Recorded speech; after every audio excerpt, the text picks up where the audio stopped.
What's going on, guys? Gilbert Deltrez, creator of 90s Saturday morning cartoon and comic book form, Galactic Rodents of Mayhem. Check it out on Indiegogo. You won't regret it. Along with... Hero Geek here, creator of Paragon Prime, the world's greatest and truest superhero. Okay. Yes. And let's just look at the splash background we got. This is the new Warriors. And we have actually new superheroes to get excited about. I can't wait to delve into each character, seeing what makes them tick, seeing the inspiration behind them, and seeing the Marvel genius at work. Literally, there's a legacy here, and we're going to see that seep into each new character we're about to introduce today. Stop it. I can't keep a straight face, dude. Don't talk like that. Could you detect my sarcasm through the radio wave? Gee, through the internet stream? It was kind of subtle. You need to just give it a little bit more kick next time. Here, you want some kick? We're going to start with this video introducing the trailer to the new Warriors. Let's take a look at that. I'm going to hold on to it right now. I'm just going to share this screen and hold on to your butts, guys. This is going to be really good. No, it's not. It's actually going to be pretty darn good. I mean, if you think about it, this is why I write comics. Because I write comics, and when I see stuff like this, it gives me more fuel. It gives me more adrenaline to do what I do. Me too, actually. You know what? You're right about that. It motivates me to create my own comic. Yeah, it really does. And I'm just being real. This is why I got into comic book making. I always loved writing comic books, but just as of late, there's just been there's been a real pandemic going on. Right off the bat, that cover is, well, the lower part of the cover is garbage, but the upper part is pretty cool. Yeah, this part's okay. Because Night Thrasher, but I like Night Thrasher. We'll get into Night Thrasher in a little bit, but let's see where they're going. Let's meet the creator behind this. Let's get into the cringe, guys. My name is Daniel Kibblesmith, and I am the writer of New Warriors #1. I got interested in the New Warriors later. I remember seeing them on the shelf when I was a kid, picking up comics in the 90s, and just feeling like they were too cool for me.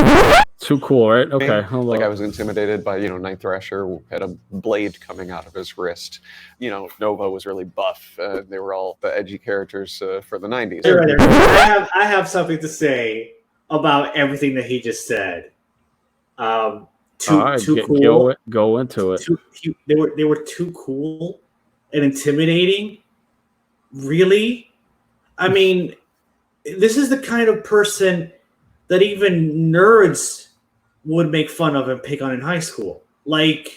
Yeah, nerds really pick on people, but this dude would be bullied by nerds. Listen, I'm not gonna listen. I could attack this dude all day. What I'm gonna say is, first of all, how in the blue hell are you working for Marvel Comics, the privilege to write a superhero book that's gonna be in a monthly, and you're intimidated? I can imagine by 90s comic. I can imagine this soy boy as a kid going to the comic book store and looking at New Warriors on the rack and saying, it's too cool for me. No, I'm intimidated. What the hell is that? No, seriously. Think about this. He said he got into New Warriors later, like right now, when they gave you the opportunity to write a New Warrior story. Yeah. And you're like, well, yeah, he was intimidated by Night Thrasher. He was intimidated by this guy, right? And he was intimidated by Night Thrasher because apparently he had blades coming out of his wrist, right? That's intimidating. I think he was intimidated to see a black dude dressed up like he's about to kick some ass in the night. And just somehow, I guess that was more intimidating than the fact that he had a blade on his wrist. I don't know. If he was intimidated by Night Thrasher, I can't imagine. I imagine that Wolverine made him piss in his pants. My problem with this is that I swear, guy's writing a Marvel Comics arc. If he was in the comic book store and he was looking at Marvel Comics and he came across Wolverine, he wet himself. Okay. He probably had nightmares on a Venom comic book or any. Yeah. Other, oh, yeah. You know what I mean? Really? But the fact of the matter is he is in control of creating new characters that are going to appear in the New Warriors. And again, Night Thrasher was intimidating to this guy because Nova was too buff. Nova was too buff. Okay, so what does he think about Thor or Hulk for that matter? Like, I think Hulk gets him squeamish. I mean, it might keep him under the bed. It makes him Hulk makes him nauseous. Yeah, probably. It makes him nauseous. My thing is, man, I create comics, right? And my thing is, there's a nostalgia thing where you can either respect it or you can be like toxic masculinity. And wherever we're going with comics right now is scary. Okay, I mean, if you think about it, it's already, the takeover is real. The SJW takeover is in full effect, and there's this clamor for diversity, right? But we're not getting diversity. You call these characters diversity? Really? No. This is diversity? You want? My complaint is hire some new blood, right? Just getting some new blood, right? But we have this dude, right, the white guy, right, who's the enemy in SJW camps. He's that white people, the white male is the enemy. But yeah, he's helming a book. I could care less about whether he's writing it or not. What I do care about is the fact that he's in charge of bringing something, a new take on this. And he's basically soiling, pissing, tarnishing, the legacy before it, the source material, by these new characters that he introduces. It's a joke. We're going to take a look at it right now. But in my opinion, I kind of find it hard to see how this dude, has a job writing for Marvel Comics. And I put out some great... Yeah, these characters are excruciatingly, lame and stupid and just cringy beyond belief, dude. They're just so bad. They're so bad. My problem is I'm a writer, dude, and I've always wanted to be published. That was my thing, to try to get published, because I thought, hey, that's one step to people knowing your work. But now that I see it's a game, it's a click, it's I mean, what is it? There's nothing more than forced agendas being thrown around. And Marvel, out of all people, out of all companies, they're ushering in the new wave. Let's see this new character, Trailblazer. Here we go, Trailblazer right here, Trailblazer. Let's look at the originality of this character. She is Trailblazer. The whole thing about Trailblazers, you're trailblazing, you're blazing a new trail, right? You're making noise, right? There's nothing intriguing or interesting or appealing about this character at all. She literally has a glow-in-the-dark hoodie. That's her, with a backpack, right? I'm sure that glows in the dark. With rain boots and tight spandex. You know what she looks like? She looks like Dora the Explorer has a glandular problem or something. It's just Look at this. So the first character that we were introduced to is Trailblazer. She's a group home and foster kid who is volunteering at a senior center, right? When the mysterious threat shows up and Night Thrasher runs to the rescue. And because she helps him, she ends up in the crosshairs of this new outlawed law. And she inherited from her grandfather a magic backpack of divine origin. I'm sorry. What is this? A Disney Junior show? What? A magic backpack? Of divine origin. That's the problem. Of divine origin. How... But she's in a foster home. Whatever. Okay, right. So hold on. Trailblazer people. If she's in a foster home, then she doesn't know who her parents are. So how could she know her grandfather? Right. And how can her grandfather give her this magic backpack? Right? Am I wrong there, or does that not make a lot of sense? I don't know. My brain doesn't really want to process this as a real character, and it's irritating. We picked the name Trailblazer because she's somebody who charges into action.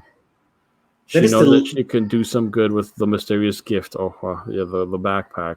That's like Dora Explorer had a backpack. There's so many characters had a magic backpack. Felix the Cat had a magic. Didn't he have a handbag or something? A magic bag. God, you can't make this. This is just you can't make this stuff up, man. I mean, if look, is this powerful? No.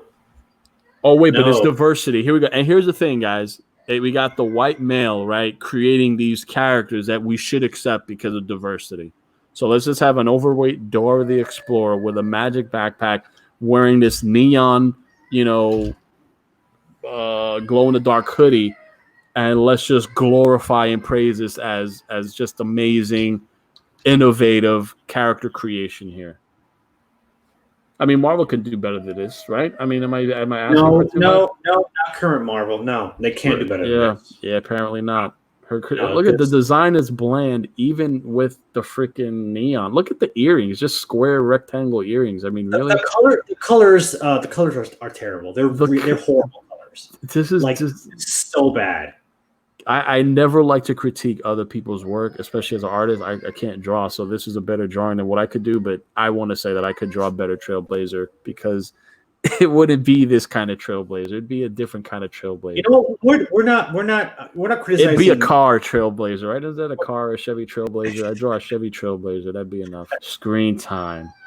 Just look at the design. Isn't it just incredible? It's like he's from Tron or something. Tron or laser tag, with the Cyclops visor. I mean, he looks really just very underwhelming and lame. Just so lame. He looks like a Ben 10 reject, one of those like reject knockoffs that come out. But this is Marvel producing this. He introduces screen time. This is what he says. Screen time is an internet kid taken to its sort of logical conclusion. As a youth, he was exposed to his grandfather's experimental internet gas that has patched him permanently into the World Wide Web. What does that mean? Oh my God. Internet gas. What does that mean? What is internet gas? What? That is the dumbest idea.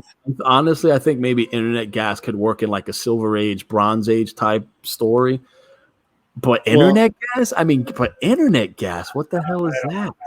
I don't know. I don't even know what to think about how just monumentally stupid that sounds. If anything, they should rip off that. What was that from? That. Oh my God! There was a video game. Was it called Ghost Dogs or something? No, Ghosts. Oh man, it was always this dude. He could literally tap into like any surveillance. Watch Dogs. Watch Dogs. I'm like Ghost Dogs. Yeah. I never really got into Watch Dogs, but that. I mean, you should have carbon copied that, and that would have probably been a little cooler than internet gas, my dude. Yeah. I'm sorry. That just really.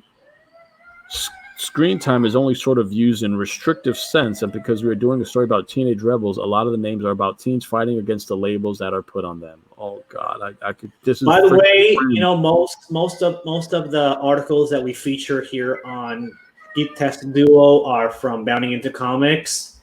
They're amazing. Yeah. This isn't the first one though. We've done other things from Bounding Into Comics. Exposed to Grandpappy's internet gas. Yeah. Marvel, you could tell they're putting out all the stops, right? Oh yeah, this is at the top tier creative people over there, just dishing out this amazing stuff. What we call revolutionary. We got the copy paste Cyclops visors here. Step aside Fantastic Four, X-Men, Avengers. This is the future right here. Now let's go to the this coup is de it. grace. Let's go to the. Here we go. Yeah. Snowflake and Safe Space. This is amazing. I don't think I have the words or the patience or the mental capacity to even deal talking about this right now. These two characters. I just looking at them just says everything. Their names and what they look like just says it all. But then you read about what they're really But here's the spin, right? Here's the spin. They're non-binary. I think the girl's the non-binary one. So she's non-binary. I mean, she's a boy that's really a girl, right? Well, I don't know, right? Because it's non-binary. He identifies more as a girl, so he's dressed like a girl. I mean, because he got But then they give the regular male make him pink because that's really that's edgy. That's here. He talked about the New Warriors being edgy. Here's where he's really bringing in the edginess to the new Warriors right here by making the boy wear pink and the girl or the boy who identifies as a girl with blue. I mean, I don't know. There's non-binary thing. You know what this reminds me of? I read a couple of comics where at the beginning of the comic, there's this team of superheroes or a single superhero that thinks they can be a superhero, but they end up getting defeated or killed by like the first 5 pages of comic book. I so bad want to like make a mockery of this and like crowdfund it and make a story like playing on this, literally playing on this, you know, the way how, you know, you have Catwoman and Black Cat. Like I'll literally do an iteration of each one and they're literally going to get freaking like they're going to get murked like in the first issue. Like they all think they're these badass heroes and they all die to like just the corniest of robbers, right? Like it just in just the cheapest of ways. Like I you don't know how bad I'm like I want to do that. I think that's the only way I could make a statement. I want to, but then I don't know, dude. That's just something that came on my head. I don't know. I mean, can we start with their names? Snowflake and Safe Space, who are twins. Snowflakes and Safe Space are twins, and their names are very similar to Screen Time. It's the idea that these are the terms that get thrown around in the internet that they don't see as derogatory. Take those words and kind of wear them as badges of honor. You call me Snowflake, I'm going to wear Snowflake as a badge of honor. Really? Bro, this is just bullshit. I just can't. This is just bullshit. I just can't, man. I can't. Safe Space is a kind of big, burly, sort of stereotypical job. He can create force fields, but he can only trigger them if he's protecting someone else. Here's Safe Space, right? He could only protect if he's protecting someone else. So if he's alone, he can't protect himself. He can't protect himself. He can't project his force fields around himself. Only around people. Nope. So if he's alone with a supervillain, he's dead. He's forget the supervillain. And this mock-up I'm going to make, the little one-shot, he's literally going to get robbed at gunpoint. By an armed robber. Yeah. But for his shoes, for these pink shoes. And he's going to get shot square in between the eyes and he's going to say, if only I can project my force field, and pow, right in his head, and he just drops dead. Yeah. Because that's how worthless this character is. And it's nothing to do with non-binary, because if you want to force me to write a non-binary character, I'll rock your world. But I'm not paying, you know, no one pay me for my idea. No. Let's hear about Snowflake. Snowflake is non-binary, because here's the problem. When you identify a hero as being non-binary, as being this before being a hero. He led with that in the video. That's the first thing he said. And it's bull crap. And this is my thing is when you're creating a hero, you need to understand the value of a hero. You need to understand what a hero exemplifies, right?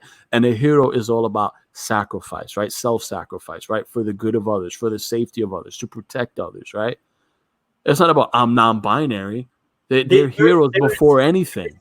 There is not an ounce of heroism in any of these characters at all. They're selfish. They're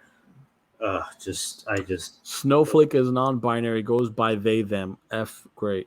Snowflake has the power to generate individual crystallized snowflake-shaped shurikens. They're trolling us, my dude. They're actually trolling us. I figured it out. They're joking, bro. They're trolling us. They are trolling us. Is this for real? They're joking with us. I can't believe this is for real. They're flaunting it in our face. They're saying, yeah, that's right. Our face, my dude. This is the kind of stuff that a 14-year-old girl in middle school would come up with. The connotations of the word snowflake in our culture right now are something fragile, and this is the character who's turning it into something sharp. Wow, a snowflake. They're shurikens, my dude. Bring a shuriken to a gunfight. Mm-hmm. Snowflake is a person who has a more offensive power, and Safe Space is a person who has a more defense power. The idea is that they would mirror each other and complement each other. Nope, because any villain will know to separate them.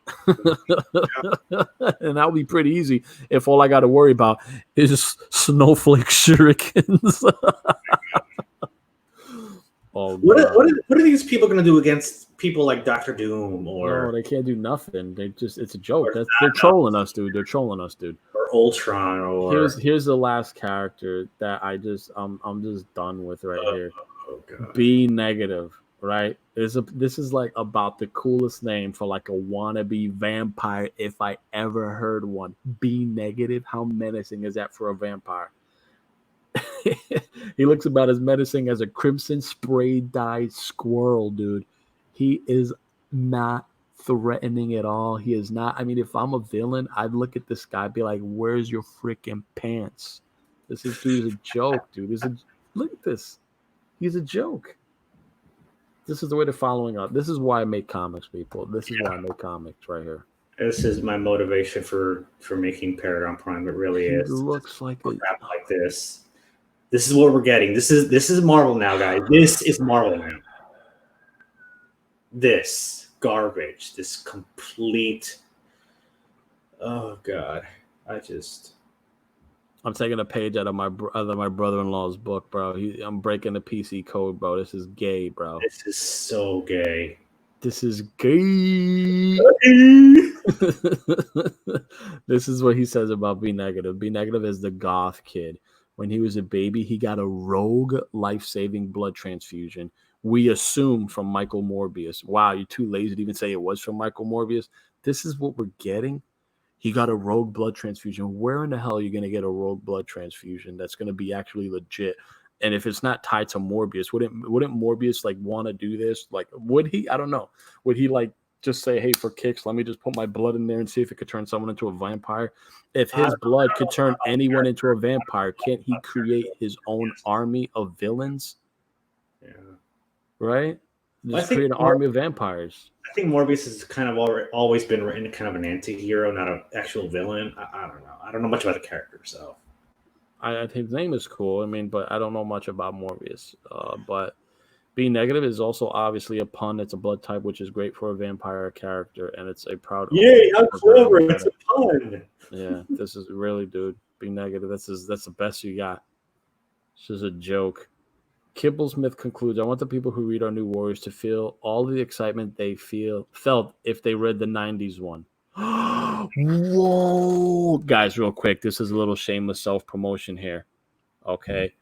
If you really want goodness, if you really, really, really, really want that goodness to make you feel of the glory days of the 90s. That 90s nostalgia. If you want that 90s nostalgia, if you want that freaking all good feeling, look no further, okay, than right here. I'm going to share my project. It's called Galactic Rodents of Mayhem. It's a throwback to anthropomorphic Saturday morning cartoons, my people. Okay? And oh yeah. I'm just going to do this real quick. I just got to show you this cover, my guys. Check this out. Check this out. What did you love to see, Grom? Kick the asses of the New Warriors, the New Warriors. They don't want it, man. That's why I'm not published yet. I got a publisher, small publisher. I'm going to say something. What I mean is like, Mike Grom don't waste their time with them. They face real threats, my dude. Yeah, I'm sorry, they wouldn't waste their time. But I just want to see. Bash kind of just I don't know, murk their asses so bad. Here, I gotta show real quick. Just guys, take a look at this. Take a look, man. You people want to feel 90s? You want to feel 90s awesome nostalgia? Take a look. I'm showing you, people. I'm showing you. Okay, I know what you want. I got it. It's right here. Look at this, man. Y'all getting me excited. Like this is what I'm talking about right here. You want that 90s goodness? You want that 90s nostalgia? Check this out. Galactic Rodents of Mayhem. Got what you're looking for. And what we're gonna end it on? With the Sniper Vipers. Yeah. Boom. Anyway. Marvel is dead. Just know that. Marvel is dead.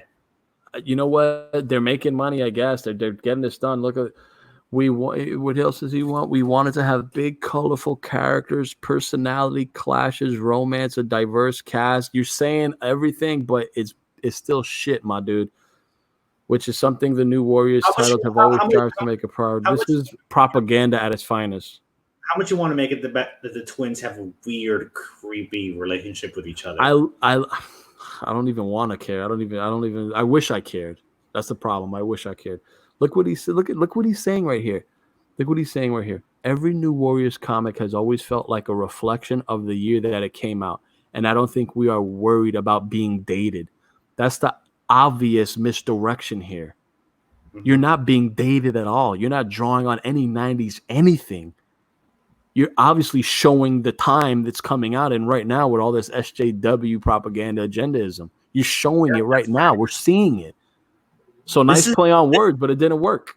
This is the clearest example of agenda over storytelling or characters. This is it. This is the definition of their agenda. This is it. I mean, if you didn't know about it before, or if you didn't see it before, you can't ignore this. This is in your face, people. There's no denying it anymore. It's there in front of you. I'm done. I can't talk anymore, guys. I'm out. I lost the will to go on about this topic. As a fellow storyteller, creator, I respect all my peers, but I don't like having the wool thrown over my eyes. And I'm smarter than this, and the audience is smarter than this. The readers are smarter than this. Just tired of this. What I pride is great storytelling above anything else.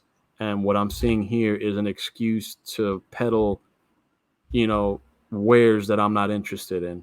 Subpar, knockoff product is what I'm looking at by a company that's supposed to be throwing out the highest order of comic books. And it's just not. It's just been a long time that they haven't been reflecting that.